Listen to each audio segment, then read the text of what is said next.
To other stories, the International Labour Organization, ILO, has held the first World of Work Summit with the theme, Social Justice for All.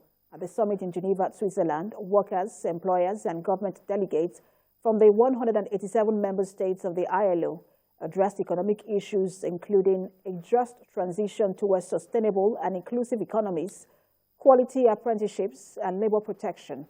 Senior correspondent Sharon Ijason reports. According to research, more than 4 billion people have no social protection and 240 million workers live below the poverty line. Monsieur le Président, votre pays est un exemple. 187 member countries at the World of Work Summit in Geneva, Switzerland, with the theme Social Justice for All, stressed the need for social protection. He encouraged governments to reposition social justice as the keystone of global recovery and ensure that the future is human-centered.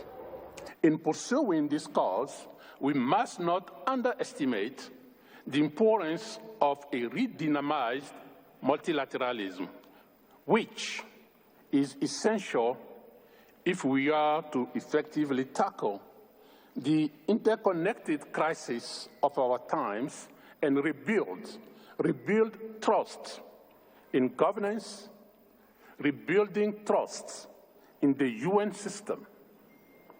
If we are to create a renewed social contract, it will need to be driven by solidarity.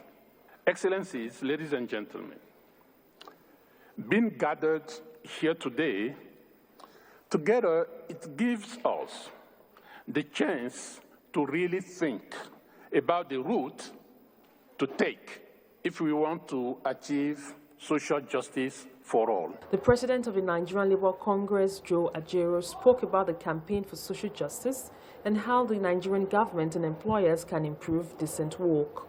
It's only when people discuss and exposures provided by this ILO and others. Most employers, especially in the private sector, have not been assessing the opportunity created by the ILO.